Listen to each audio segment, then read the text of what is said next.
Toy Story 4 is a good film. I would also say it's a worthy sequel. Here's why. So, like, I have no idea what you're going to say going into this, because I know that you hate Toy Story 4. I don't know why. I don't think I've ever actually talked to you about this. So, I'm just going to gush for a minute about why I think it's good. It deals with, I guess, Woody, like, having the kind of the realization that he isn't the favourite anymore, obviously with Forky coming in. And it has a really nice parallel with the, I forgot what the name of the doll's called, the doll in the antique shop. Like, she has never been loved. She is not a favourite toy. She's not even a kid's toy. She just wants a child to be her owner. And I think the story that they tell with Woody realizing kind of that his journey with his favourite child is over. He's got this new kid who he isn't the favourite anymore. Like, he's coming to the realization that he's starting to, I guess, sympathise with, like, other things. He's learning almost, I guess, learning sympathy, but not really, I guess. The toy in the store, I think, parallels it really nicely. Like, it shows him and teaches him something that he hasn't really witnessed before, which then gives him a bit of character development for what then happens at the end of the film, where he says goodbye to everybody and moves on to a different part of his life, I guess.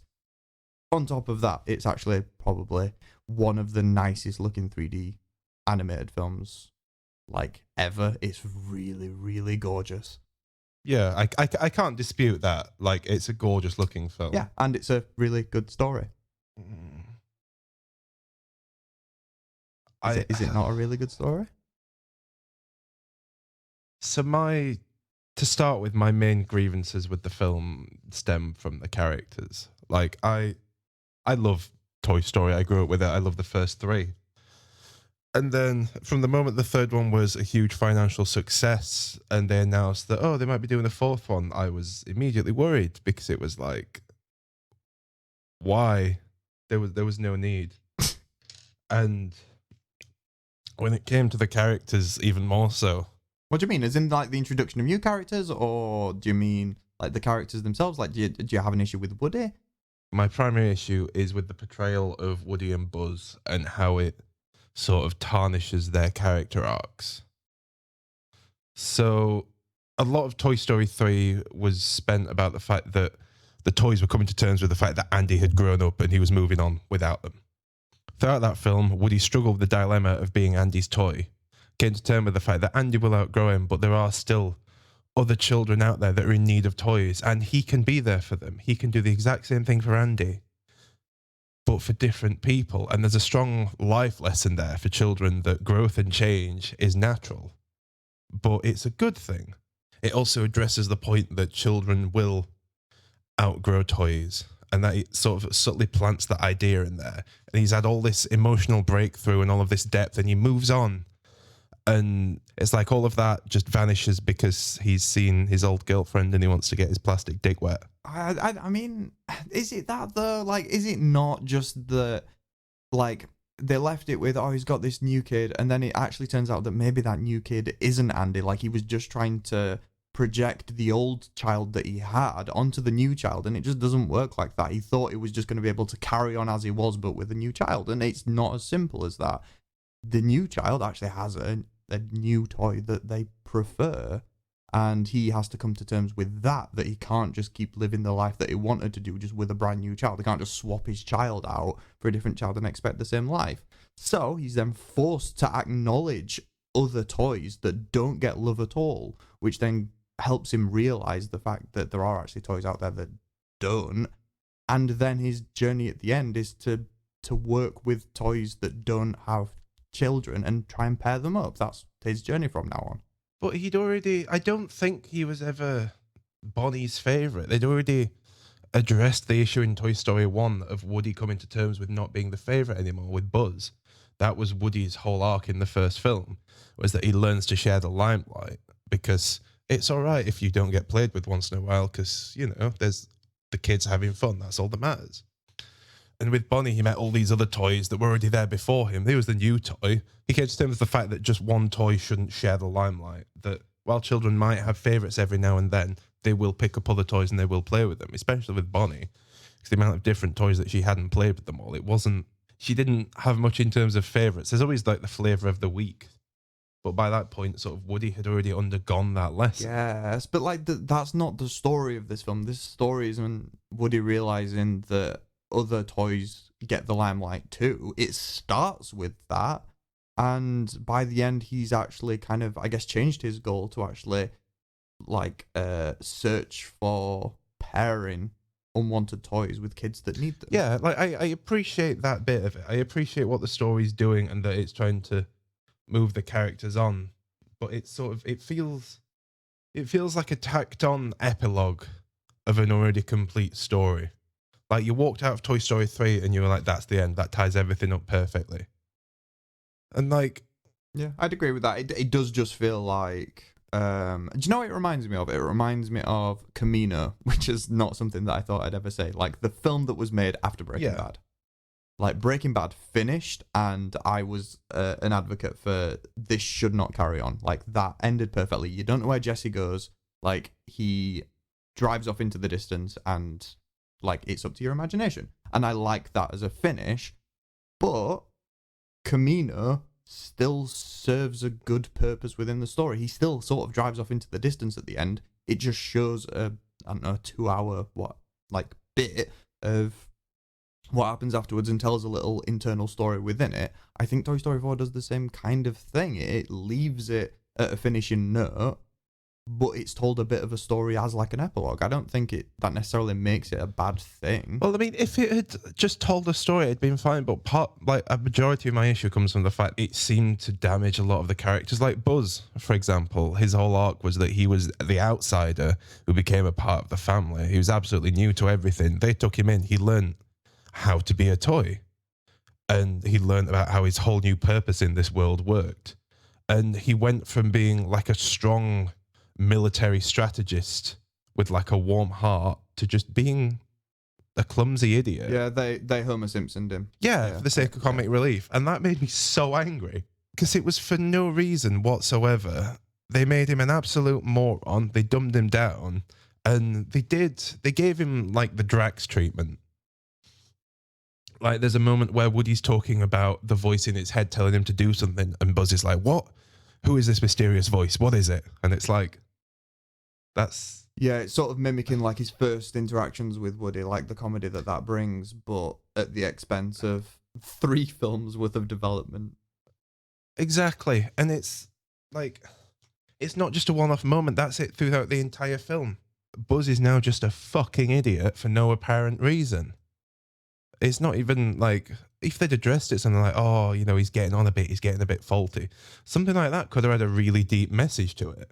But no, they just neglected his character and like betrayed a lot of the arc. Granted, the story was about Woody, so it made sense that Buzz was like a tiny role. Oh yeah, like Buzz was not a part of this like at all. He just had the comedic side story. But they did it in such a way that it was like damaging to everything that we've seen before with the character. Do you think it would have been better if they'd have done Toy Story 4 without Buzz at all? I don't know. I don't think so, because there would have been more distraction of where is Buzz. The reason people liked Toy Story was the combination of Woody and Buzz. It's those two characters bouncing off of each other. Then all of a sudden, one of them isn't there I as much. I suppose this wouldn't have gained as much limelight, but they could have done it as like a spin-off. Like, here's what Woody's doing now, and then he ends up meeting up with Bo Peep and doing that entire thing, and just cut out all of the previous characters. Like, keep Forky, keep Woody, keep little Bo Peep, and that's it. Yeah, it's like all of the Pixar shorts, like the Toy Story shorts. They're great. They focus on like a couple of the characters doing a little adventure. They're really good. They're really nifty, and I don't think that they're a bad thing. Obviously, this would be way too big of a story to tell in the short format of that. But I think it was just, for a Woody central story, it really alienated a lot of the other characters in a way it didn't need to. I can agree with that. I just think it was also a good film.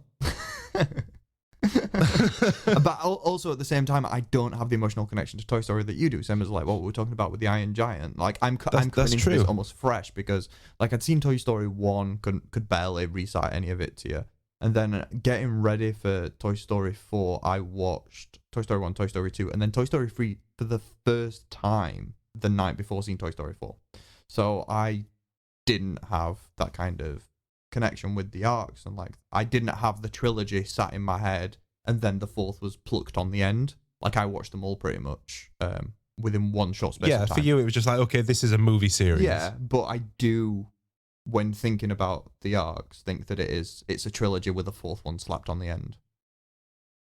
Yeah, like so like because I just feel like the characters regress. Woody becomes selfish again. And his whole thing is that, oh, I'm not the favorite. Oh, I want to do this. I want to do this. And he disregards like the entire emotional breakthrough that he had in Toy Story 3 and his realization. And then like the last movie with Buzz, he's now an absolute idiot.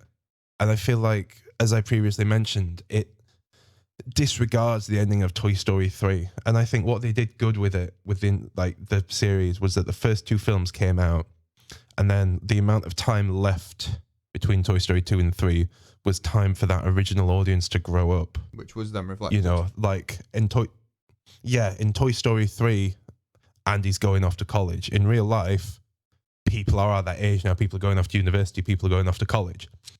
It's mirroring that relationship for the people that fell in love with the original trilogy. So like the ending, like, it's a very poignant ending where these toys go off to like the new home and they played with like a new child. And it's like a perfect finish narratively for like these characters and for the like the audience that are emotionally invested in the whole thing. Because Woody addresses Andy, looks straight down the lens and says, "So long, partner."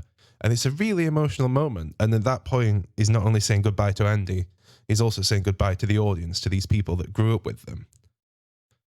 And then there's the nice big emotional finish. It pans up and it shows the clouds from Andy's wall in the sky. And it's this big, wholesome finish. It's bittersweet. Andy said goodbye. Andy's growing up. But all of these people that also watch the films as children, they've grown up now. They've moved on from their toys. And like the toys in the film had a purpose, and their purpose was to make their kid happy. But in Toy Story 4, Woody's decided that he's just had enough of that. He's decided he doesn't want to be a supporting role anymore for Bonnie and his other friends. And it just feels bizarre. Okay, so what we're really saying is, well, what I'm saying, you haven't agreed with me whatsoever, but what we're saying is... I said it looks nice. Toy Story 4 is a bad sequel to the trilogy, but is a good standalone film. That's what I think. But I enjoyed it. I like. Okay, Woody starts out as a character that he isn't anymore. But if he was, this is a good film. It's the silence of disapproval again.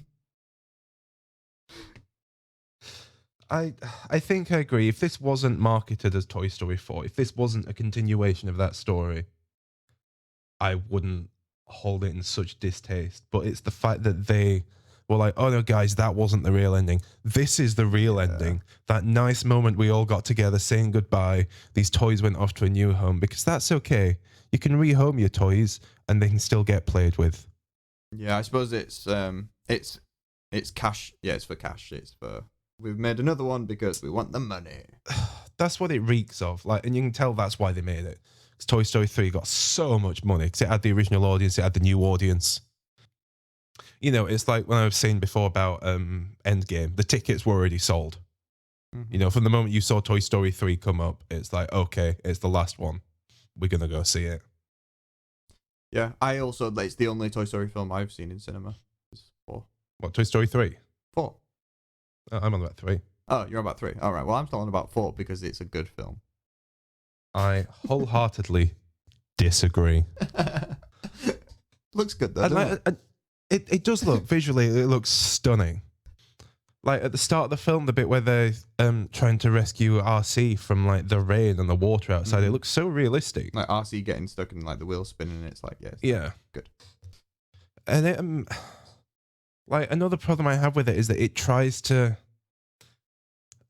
retreads some of the beats that some of the previous films did. Like, some of the other films, they were very original. They weren't like repeating too many of the same jokes. They had nice callbacks. So for example, in Toy Story 3, there was like the pseudo horror of that creepy cymbal monkey that was on the CCTV. A legitimately creepy toy that unnerved the fuck out of the audience and the toys that were there. And it feels like they were like, oh, that was creepy. People liked that takeaway. Let's do that again with some creepy dolls. And it's like, you've already made that point once. You've already sort of told that joke. To be fair, this entire film was what worked well about the first three films. Let's make a film that has all of that in it. What was Woody's arc? Right, let's give him an arc. Right, cool. What happened over there? Oh, we had like some creepy stuff. Let's add that in. There was like, what was the best bit of comedy? Oh, the best bit of comedy was actually when Buzz was like kind of doing that in the first film. Oh, let's have some more of that. Like it's like, right, let's nick a bit of that, let's nick a bit of that, with disregard for the fact that they shouldn't be doing that anymore because they've moved on. Yes, it was like a safe paint by numbers Toy Story film. And it was like, it didn't feel original. It was like, oh, that's kind of like what they did before.